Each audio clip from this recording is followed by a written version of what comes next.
My name is Jamil খান।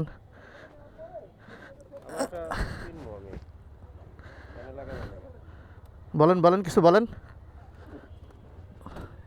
বলেন কিছু বলেন, যা ইচ্ছা বলেন। দেখেন গাইজ, বুড়া মানুষ হয়েও মেগা ফেস্টে চলে আসছে, ছবি তুলে বেড়াচ্ছে, সিনেমাটিক ফটো নিচ্ছে। এক্স্যাক্টলি এটাই কথা। মেগা ফেস্টের মাঠের ভিতরে একটা চক্কর দেওয়ার চেষ্টা চলতেছে। এখন বেরোয় যাব আর কি খুলনার উদ্দেশ্যে। ইচ্ছা ছিল মেগা ফেস্টে মোটামুটি শেষ পর্যন্ত থাকার, বাট যে কোনো কারণে মেগা ফেস্টটা শেষ করা হইল না, চলে যাইতে হইতেছে। ভাই ব্রাদারদের কাছ থেকে, ভাই আপনার কি বক্তব্য মেগা ফেস্ট নিয়ে? এটা হ্যাঁ, এটা ম্যাঙ্গো ফেস্ট এখনো আমি ফিল নিতে পারলাম না, কারণ এখনো আমি ম্যাঙ্গো খাইনি। না না না, ম্যাঙ্গো খাইতে হবে, বেশি বেশি ম্যাঙ্গো খাইতে হবে। তাহলে আল্লাহ হাফেজ, ঠিক আছে। জি ভাই, এটা থাই, আপনার এই পুরা র্যাম্পের ভিতরে একটাই লেটেস্ট থাই আছে। আল্লাহ হাফেজ। মেগা ফেস্টের গেট দিয়ে বেরোয় যাচ্ছি, অটোরা খুবই রাশ রাইড করে।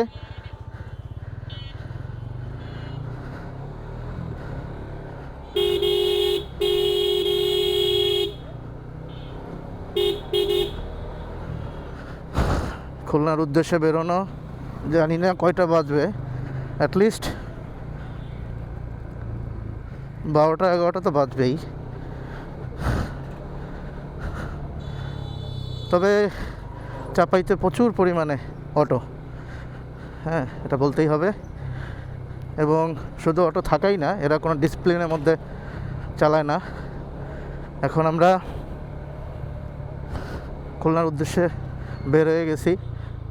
সম্ভবত আমার বন্ধু তাহাজ্জুদ খন্দকার, তিনি অলওয়েজ গুগল ম্যাপে ভুলভাল দেখতে থাকেন এবং আমাদেরকে ভুলভাল রাস্তায় রাইড করান।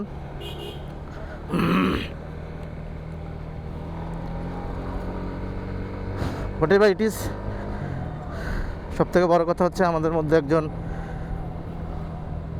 জুনিয়র ভাই আছেন, জাস্ট ফ্রেন্ডলি মিশে, যদিও জুনিয়র আমাদের থেকে বয়সে, বাট ফ্রেন্ডলি মিশে। হ্যাঁ,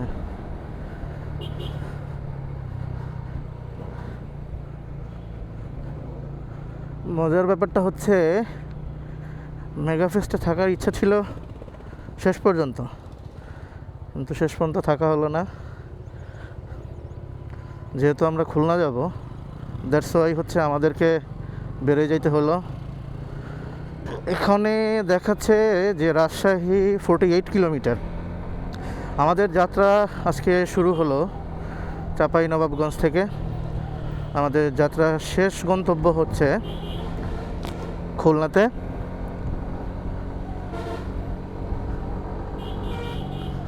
আমাদের প্ল্যান ছিল বেশ কিছু জায়গা এক্সপ্লোর করার, বিশেষ করে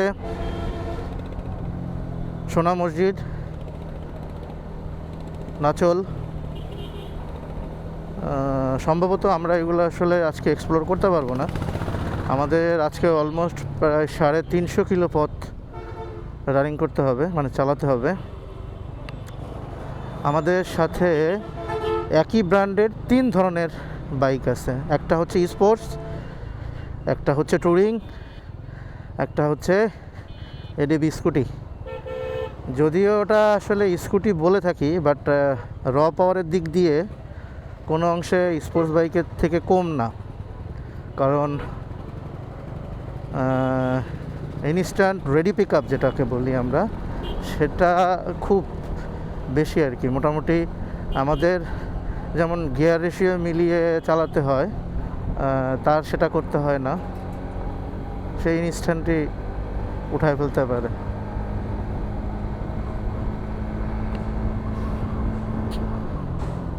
সামনে দেখতে পাচ্ছি চাঁপাইনবাবগঞ্জের উপজেলা পরিষদ।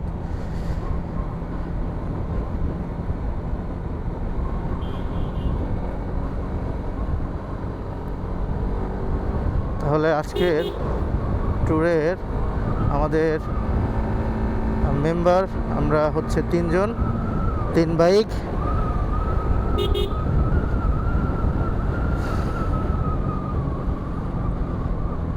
যে যেখান থেকে ভিডিওটা দেখছেন সাবস্ক্রাইব করে দিবেন নিজের চ্যানেল মনে করে, নিজেদের চ্যানেল মনে করে। আর অলরেডি যারা সাবস্ক্রাইব করছেন তাদেরকে অসংখ্য অসংখ্য ধন্যবাদ। জানি না ভয়েসটা আসলে ঠিকমতো শোনা যাচ্ছে কিনা, বা ভয়েসের বিট রেট, সাউন্ড কোয়ালিটি ঠিক আছে কিনা, সবাই কমেন্টসে জানাবেন। তাহলে হয়তো নেক্সট টাইম ভিডিও আপলোড দেওয়ার আগে অ্যাটলিস্ট সাউন্ড কোয়ালিটি নিয়ে কাজ করব। আমরা দেখতে পাচ্ছি যে প্রচণ্ড গরম এবং প্রচণ্ড রোদ হওয়ার কারণে, রোদের পরিমাণটা হাই হওয়ার কারণে রোডে গাড়ির সংখ্যা খুবই কম।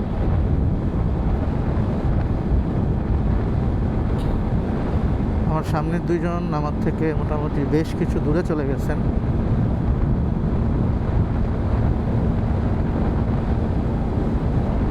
যে যেখানেই বাইক রাইড করি না কেন সবাই সেফলি রাইড করার চেষ্টা করব। গন্তব্যে দেরি পৌঁছালেও সুস্থভাবে পৌঁছানো হচ্ছে ফ্যাক্ট। দারিয়ারপুর বাজার পার হচ্ছে।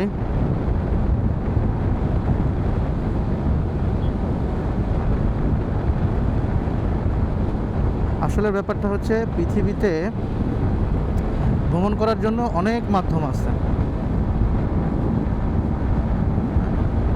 প্রাইভেট কার, বাস, বাট দুই চাকা, তার মানে হচ্ছে আপনার বাইকে যে ফিলটা পাবেন, এই ফিলটা আপনি আর কোনো বাহনে পাবেন না। বাইকটা হচ্ছে সব থেকে বেস্ট মাধ্যম ভ্রমণ করার জন্য। ভ্রমণ পিপাসু মানুষ যারাই আছেন না কেন, বাইকার ভাই যারাই আছেন না কেন, এটা আমার মনে হয় না কাউকে বোঝাতে হবে বা বলে এটার ফিলটা কি এটা রিয়েলাইজ করাইতে হবে। সবাই মনে হয় সবার জায়গা থেকে বুঝতে পারেন বাইকে ভ্রমণের ফ্যাসিলিটি বলি, মনের শান্তি বলি,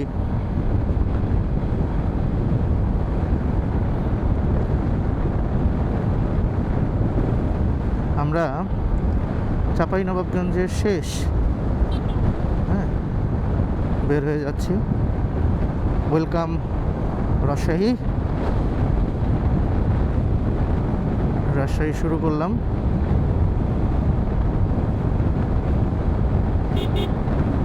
আমি চেষ্টা করি, সরি ফর ইন্টার, বালিয়াঘাটা বাজার পার হচ্ছে। আমি অলওয়েজ চেষ্টা করি আমার বাইক রাইডিং স্টাইল দেখে আরও মানুষ উদ্বুদ্ধ হোক এবং বাইক রাইডটা এনজয় করুক। আশ্চর্য ব্যাপার হচ্ছে এই রাস্তায় অটো অনেক। এই রাস্তায় বললে ভুল হবে, বাংলাদেশের সব রুটেই অটো অনেক। তবে এই অটো চালিত যে সমস্ত বাহন আছেন, যেমন অটো রিক্সা, অটো ভ্যান, এই জিনিসগুলোর যে কোনো লাইসেন্স লাগে না, কোনো কাগজপত্র লাগে না। ইভেন এইগুলো যারা পরিচালনা করেন, মানে যারা চালান, সেই সমস্ত ড্রাইভার ভাইদেরও যে কোনো লাইসেন্স লাগে না, এটা আমি খুবই স্ট্রেঞ্জ। আমি না, শুধু যত বাইকার ভাইরা আছেন সবাই এটা নিয়ে স্ট্রেঞ্জ যে কেন থাকবে না। আমিও বলবো এবং সরকারের দৃষ্টি আকর্ষণ করব যে অতি সত্ত্বে মেইন রোড থেকে অ্যাটলিস্ট অটোকে ব্যান করে দেওয়া হোক। এরা বাইপাস সড়কে চালাবে, আইদার মফস্বল সড়কে চালাবে, এটা ঠিক আছে, কিন্তু মেন সড়কে চালাবে এটা আসলে কোনো যুক্তিযুক্ত হয় না। সরকারের দৃষ্টি আকর্ষণ করব তারা যেন এই বিষয়টা খুব জোরালোভাবে এবং সত্তর যেন এটার একটা সমাধানটা। আমাদের আজকে গন্তব্য শেষ হবে খুলনাতে, খুলনা শহরে।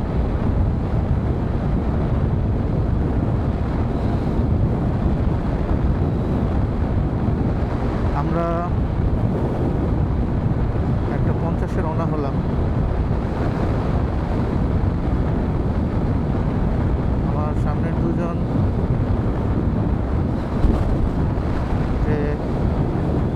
অতিক্রম করে চলে গেছেন, যার জন্য একটু টেনে তাদেরকে ধরার প্রচেষ্টা।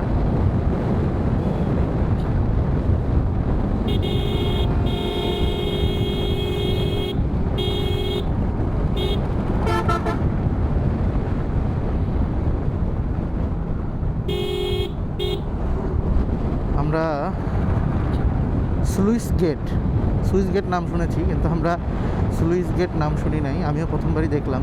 স্লুইস গেট বাজার পার হলাম। সুইচ গেট আমরা অনেকেই শুনেছি জায়গার নাম। সাধারণত সুইচ গেট বলা হয় হচ্ছে ব্রিজের নিচে যে ইয়েটা থাকে, অংশ থাকে ওখানে।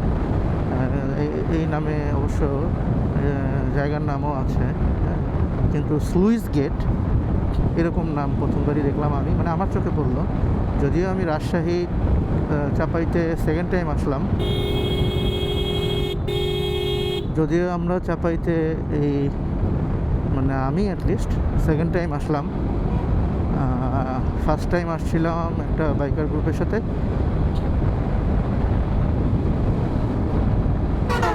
তবে বন্ধুদের সাথে ট্যুর দেওয়া আর মজাটাই অন্যরকম। সবাইকেই বলবো যে বন্ধুরা যদি কখনো ডাকে যে চলো বন্ধু ট্যুরে বের হই, তাহলে না করবেন না। এক সময় টাকা থাকবে, সময় থাকবে, ইচ্ছা থাকবে না। আবার এমনও হতে পারে টাকা থাকবে, সময় থাকবে না, ইচ্ছা থাকবে। যে কোনো একটা জিনিসের ঘাটতি থেকেই যাবে, আপনারা ট্যুর দেওয়া হবে না।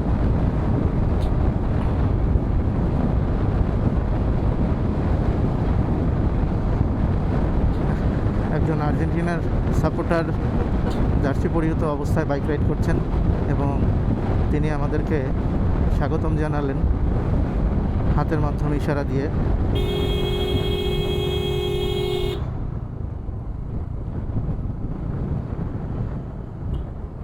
খুবই বাজে একটা সিচুয়েশন হতে গেছিল।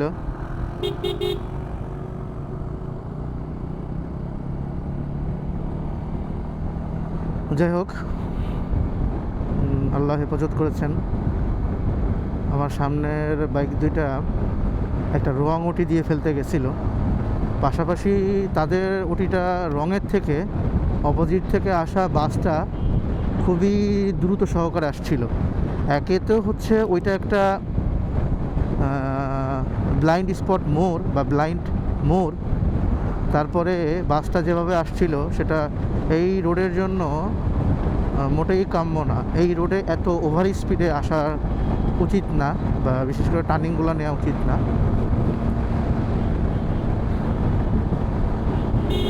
আসলে বাংলাদেশ প্রশাসনে যত নিয়ম কানুন শুধু বাইকারদের উপর দিয়েই দেখান, হ্যাঁ, এইটা আসলে খুবই বিরক্তিকর এবং কষ্টের ব্যাপারও।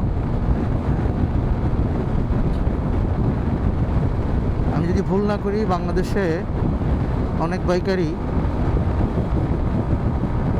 ট্যুরে যাওয়ার সময় বা বাইক রাইড করার সময় বিভিন্নভাবে সমস্যার সম্মুখীন হয় পুলিশ ভাইদের দ্বারা। তো তাদের বলবো একটা কথাই, যে প্রশাসনিক ভাইদেরকে দৃষ্টি আকর্ষণ করে বলতে চাচ্ছি যে ভাই, রুলস সবার জন্যই সমান। আমি বলবো যে যেভাবে বাইকারদেরকে আপনারা ঠেকান, হ্যাঁ, সেভাবে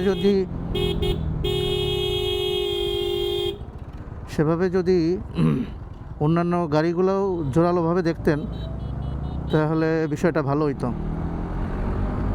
হ্যাঁ, এবং ফেয়ার হইতো এক কথায় বলতে গেলে। বেপরোয়া বাস চলছে, বেপরোয়া ট্রাক চলছে, বেপরোয়া প্রাইভেট কার চলছে, হ্যাঁ, সেগুলোর প্রতিও নজরদারি হওয়া উচিত।